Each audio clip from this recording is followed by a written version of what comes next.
ఇక Radisson drugs కేసులో క్రిష్ ముందస్తు బెయిల్ పిటిషన్ పై నేడు హైకోర్టులో విచారణ జరగనుంది. డ్రగ్స్ కేసుకు సంబంధించిన పూర్తి వివరాలను కోర్టుకు సమర్పించనున్నారు గచ్చిబౌలి పోలీసులు. అయితే ఇప్పటికే క్రిష్ను గంటకు పైగా విచారణ చేశారు. స్టేట్మెంట్ మొత్తాన్ని మాదాపూర్ డీఎస్పీ స్టేట్మెంట్ రికార్డు చేశారు. ఇదే అంశంపై మరిన్ని వివరాలు మా క్రైమ్ బ్యూరో చీఫ్ కృష్ణ అందిస్తారు. కృష్ణ,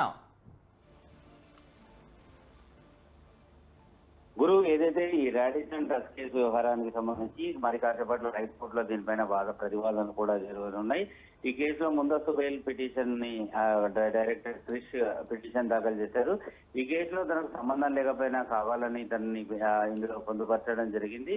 ఆ రోజు తను పార్టీలో పాల్గొన్నాను. ఆ తర్వాత పార్టీ నుంచి 10 నిమిషాలకే తను బయటికి వెళ్ళిన తర్వాత ఏం జరిగిందో తనకు తెలియదు. కానీ పోలీసులు తాను కూడా డ్రగ్స్ తీసుకున్నానని తనని అరెస్ట్ చేస్తామంటూ ఏదైతే ప్రకటనలు చేశారో దీన్ని అంతా కూడా అభ్యంతరాలు వ్యక్తం చేస్తూ ఆయన పిటిషన్ లో పేర్కొనడం జరిగింది.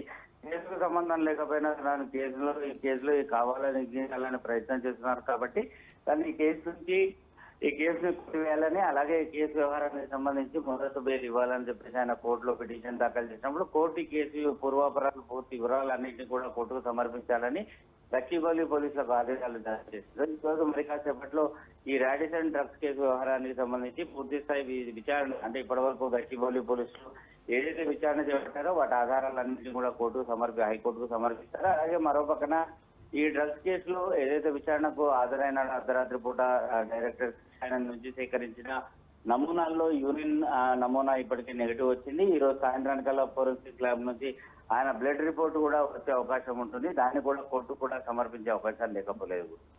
Thank you Krishna.